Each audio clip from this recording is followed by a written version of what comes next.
بسم اللہ الرحمن الرحیم، اللہم صلی علی محمد وعلی آل محمد۔ السلام علیکم ورحمۃ اللہ وبرکاتہ۔ حضرت سلیمان علیہ السلام کے ہدہد کا واقعہ۔ اللہ تعالیٰ نے حضرت داؤد علیہ السلام کے بعد آپ کے بیٹے حضرت سلیمان علیہ السلام کو نبوت عطا فرمائی۔ حضرت داؤد علیہ السلام اپنی قوم بنی اسرائیل کے بادشاہ بھی تھے، اس لیے حضرت سلیمان علیہ السلام کو ورثے میں بادشاہت بھی ملی۔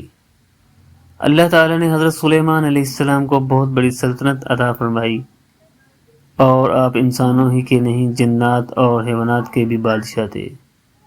آپ کو درندوں، پرندوں، چرندوں، حشرات الارض کی بولیوں کا علم بھی عطا کیا گیا۔ اس کے علاوہ ہوا کو بھی آپ کے تابع فرمایا گیا تھا۔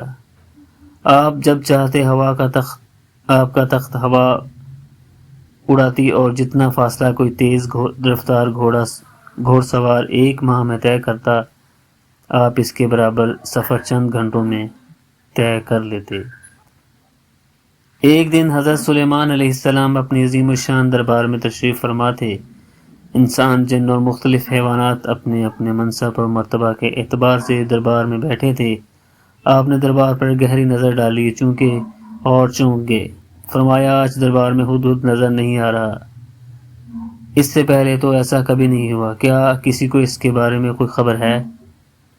جواب میں خاموشی رہی۔ حضرت سلیمان علیہ السلام نے قدرے غصے سے فرمایا، سب جانتے ہیں کہ مجھے ایسی غیر ذمہ دارانہ باتیں پسند نہیں، پھر ہدہد نے ایسا کیوں کیا؟ اگر اس کی غیر حاضری کی کوئی معقول وجہ نہ ہوئی تو میں اسے سخت سزا دوں گا۔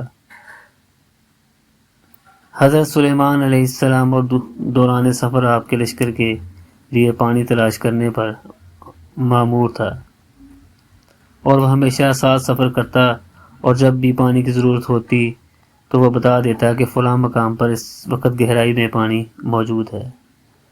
حضرت سلیمان علیہ السلام جنوں کو اس جگہ کھدائی کا حکم دیتے، ہدہد کی بات ہمیشہ درست ثابت ہوتی۔ کھدائی سے وافر مقدار میں پانی حاصل ہوتا، جسے پورا لشکر استعمال کرتا۔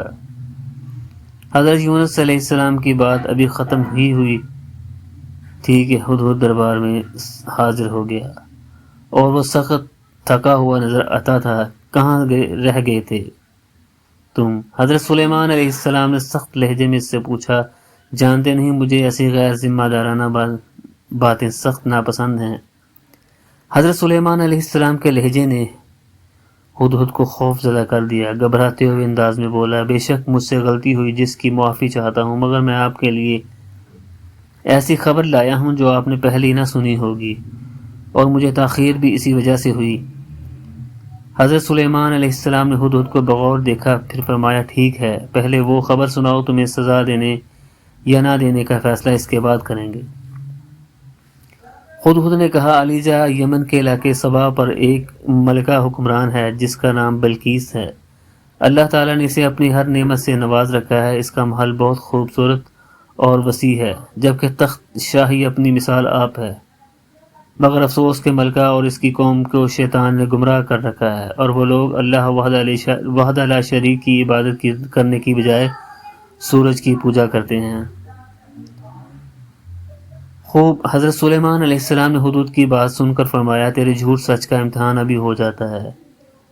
تو اگر سچا ہے تو میں تجھے ملکہ کے نام ایک خط لکھ کر دیتا ہوں، اس تک پہنچا دے۔ خود خط لے کر یمن کے علاقے سبا پہنچا، اور حضرت سلیمان علیہ السلام کا خط ملکہ بلقیس کی گود میں گرا کر واپس آ گیا۔ ملکہ نے خط پڑھا۔ حضرت سلیمان علیہ السلام نے ملکہ کو مخاطب کرتے ہوئے لکھا تھا، تمہیں سرکشی اور سر بلندی کا اظہار نہیں کرنا چاہیے۔ تم اللہ تعالیٰ کی فرما بردار مسلمان بن کر میرے پاس آؤ۔ ملکہ سبا نے خط پڑھ کر درباریوں سے مشورہ کیا، پھر ایک وفد کو قیمتی تحفے تحائف کے ساتھ حضرت سلیمان علیہ السلام کی خدمت میں روانہ کیا، مگر حضرت سلیمان علیہ السلام نے ملکہ کے تحفے تحائف قبول نہ فرمائے، اور وفد کو ملکہ بلقیس کے لیے یہ پیغام دے کر لوٹا دیا کہ مجھے تمہارے تحفے تحائف نہیں چاہیے۔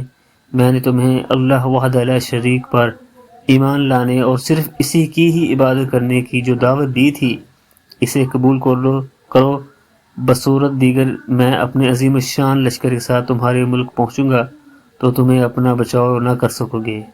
پھر میں تمہیں ذلیل و رسوا کر کے تمہیں تمہارے ملک سے نکال دوں گا۔ وفد نے واپس پہنچ کر حضرت سلیمان علیہ السلام کا پیغام پیش کیا اور حضرت سلیمان علیہ السلام کی شان و شوکت اور عظمت بھی بیان کی۔ وفد نے ملکہ کو بتایا کہ حضرت سلیمان علیہ السلام انسانوں ہی کے نہیں جنوں اور جانوروں کے بھی بادشاہ ہیں۔ ملکہ یہ سب جان کر بہت متاثر ہوئی، حضرت سلیمان علیہ السلام سے لڑنا حماقت سمجھا اور آپ کی خدمت میں پیش ہونے کا فیصلہ کر لیا۔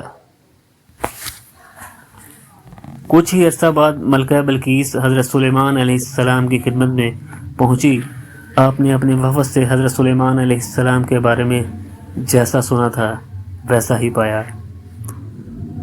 حضرت سلیمان علیہ السلام نے ایک بار پھر اللہ وحدہ لا شریک پر ایمان لانے کی دعوت دی، جو اس نے بہت خوشی کے ساتھ قبول کر لی اور وہ اللہ پر ایمان لے آئی۔ اس نے کہا، اے اللہ، میں اب تک غیر اللہ کی پرستش کر کے اپنے ساتھ بڑا ظلم کرتی رہی، مگر اب حضرت سلیمان علیہ السلام کی دعوت پر اقرار کرتی ہوں کہ صرف اللہ ہی کی ذات ہے جو عبادت کے لائق ہے، اور وہی تمام کائنات کا خالق و مالک ہے اور وہ پروردگار ہے۔